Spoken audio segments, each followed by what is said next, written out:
What if I told you that one of the most influential legal and ethical codes in all of human history didn't start with a law at all?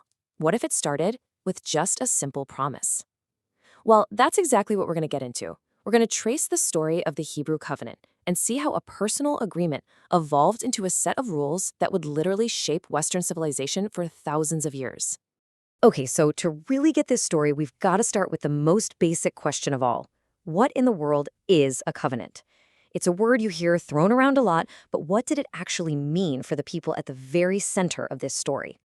At its core, a covenant is a sacred contract. But here's the key. It's not a one-way street. It's not just a list of commands from on high. It's a two-way agreement with promises and commitments on both sides. You can almost think of it as the ultimate deal, binding a people to their God and their God to them. And you know what? This idea of a mutual commitment, well, it's the engine that drives this entire story. And that story, it all kicks off with just one man and one very, very personal promise. So let's dive into that first covenant, the one made with a guy named Abraham. Here he is. This is Abraham, who's considered the founding father, the patriarch of the Hebrew people. The whole epic narrative really begins with him and this unique, personal relationship he forms with God. So let's look at the fine print of this deal. This wasn't a law for a whole nation of people, not yet. This was a deeply personal promise. God basically commits to two huge things: a homeland for his family and descendants so numerous you couldn't even count them. And in return, Abraham and his family promise their devotion. This is the very beginning of that idea of a chosen people, a group set apart because of this special agreement. But of course, stories like this are never that simple, are they? That initial promise is about to be put to the ultimate test. Generations later, Abraham's descendants, well, they don't find themselves in a promised land. They find themselves in chains. And this sets the stage for the most dramatic chapter in the whole story, the crisis in Egypt and the epic fight for freedom. And the scale of this whole thing is just immense. I mean, look at this timeline. The Hebrews first settle in Egypt way back around 1800 BCE. But over the next few hundred years, their situation just gets worse and worse until they're forced into slavery. We're not talking about a brief hardship here. This is centuries of suffering. And all of that pain and history culminates in the birth of a leader, in that legendary escape we all know as the Exodus. So, with the people at their absolute lowest point, a new figure steps onto the scene. Someone to renew that old covenant and lead them to freedom. And this, of course, is where Moses enters the picture. You can kind of think of it like this. If Abraham was the patriarch who received the promise, Moses is the liberator and the lawgiver who's going to turn that promise into a real national identity. I mean, just think about the job description for Moses for a second. His mission is just massive. He has to be a prophet, a diplomat who confronts the most powerful ruler on earth, a general guiding a whole nation of people through a brutal wilderness, and on top of all that, he becomes the intermediary, the go-between for a brand new, much bigger covenant. And this new covenant, it's not delivered as just a simple promise. Oh no.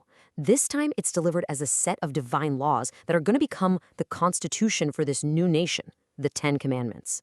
And right here, this is the moment where the story pivots and literally changes the world. Because these laws weren't just about how to behave. They introduced a totally radical idea: monotheism, the belief in one and only one, universal God. You have to remember, in a world that was just filled with local gods and deities, this was a revolutionary, mind-blowing concept. So if you look at these principles, you can really see this amazing blend of religious and ethical rules.